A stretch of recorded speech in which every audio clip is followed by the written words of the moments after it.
Bukod sa posible umanong kapabayaan ng Ateneo de Manila University, ilang pagkukulang din ang nakita sa resort kung saan nalunod ang dalawang student athlete. Narito ang agenda report ni Ched Gatchalian, live mula sa Dipakulaw, Aurora. Ched, ano ang update?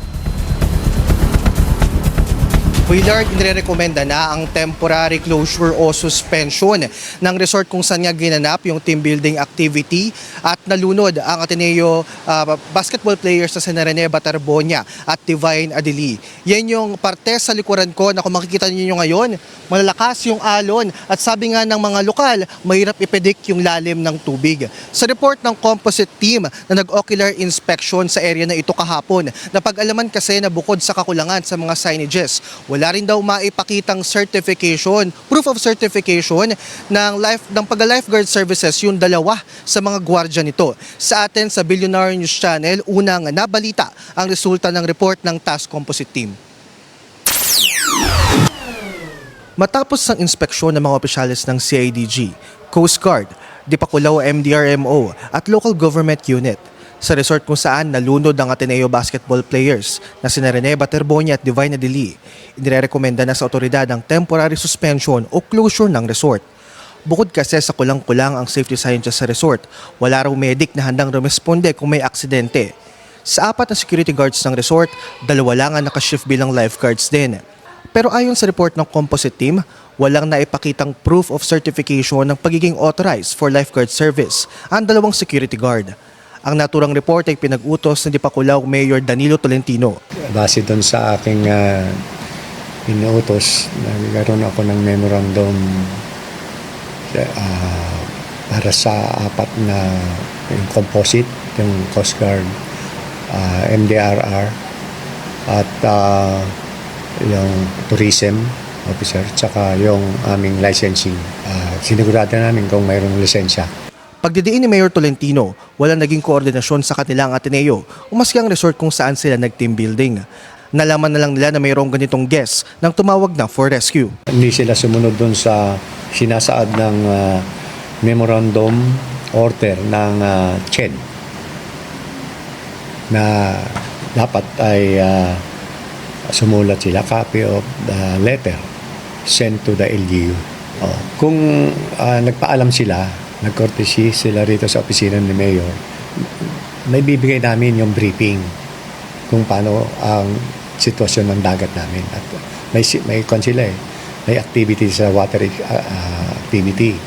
Ayon kay Mayor, may opisyalis daw ng MDRMO, barangay at Coast Guard na dapat sanang sasama sa mga basketball players kung nagbigay lang sana sila ng abiso. Paliwanag din ni Tolentino, marami na kasing insidente ng pagkalunod sa naturang lugar, partikular na sa mga turista na biglang nag-swimming sa bandang barangay Lubot at Lipit. Maging vigilante sila dahil yung pinasok nila ay restricted yon. Bawal ang maligo na walang anong tawag nito, yung ating life vest. Ayon naman sa PIO officer ng lungsod na nakasama mismo ang mga rescuers na Batarbonia, pinilit pa rin ng responders na isalba si Rene kahit hindi na sila humihinga. Wala na talaga. Wala nang buhay yung dalawang kan. Pero pinipilit pa rin siyang i-revive. Hindi na siya pwedeng i-CPR dun sa may shoreline. So si Batarbonia yung unang kinuwak. Habang itinatakbo sa hospital, nag-CPR sila sa loob ng ambulance. Iisa lang din yung lifeguard on duty nang mangyari ang insidente na nahirapan dahil magkalayo raw ang area kung saan nalunod ang 2 players. Meron silang lifeguard doon pero hindi kaya, siyempre ang 2 yung kukuhanin nga biktima na hanapin doon sa medyo malayo po kasi yung pinangyarihan ng incident kay Batarbonia sa kay Adili. Tumulong din siyang mag-response kaso hindi talaga kaya. Ayon kay Police Major Lorena Bautista ng Aurora Provincial Office, around 2:40 ng hapon ng June 8 naganap ang pagkalunod ni Rene. Pero 1 oras na ang nakalipas bago pa sila ma-recover sa dagat at madala sa ospital.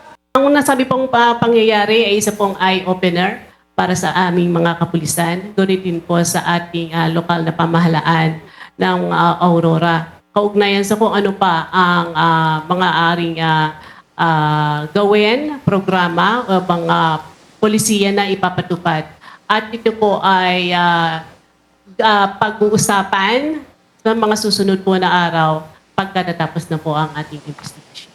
Dadepende raw sa investigasyon ng mga susunod na aksyon o posibleng reklamo na kaharapin ng mga lalabas na nagkasala sa insidente.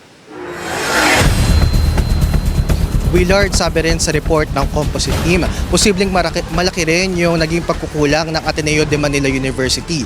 Bukod daw kasi sa kakulangan sa proper coordination sa mga otoridad, wala rin daw PPE o life vest na na-provide sana sa mga basketball players. Dedepende na raw sa magiging pagsusuri ng PNP sa mga ebidensya kung lalabas ba na may pananagutan nitong eskwelahan.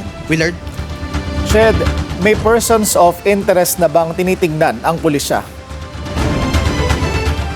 Willard, ang sabi ng CIDG, may several persons of interest na silang tinitignan sa ngayon. Wala pang binigay na eksaktong numero pero nasa 20 to 30 yung pinadala ng subpoena simula pa kahapon. Maski yung teammates ni Baterbonia at mga staff sa Dipakulaw LGU at sa resort ay ipinatawag din para magpaliwanag. Hindi naman daw lahat yan persons of interest. Yung iba daw kung tawagin ay mga resource persons. May immigration lookout bulletin order na rin daw na na-issue para sa ilang mga individual. Ang sabi nga sa atin kanina ng Justice Department, Willard, natanggap na nila yung request for ILBO kay Ateneo Blue Eagles head coach Tab Balwin. Hindi rin daw magmamatter yung nationality ni Coach Tab.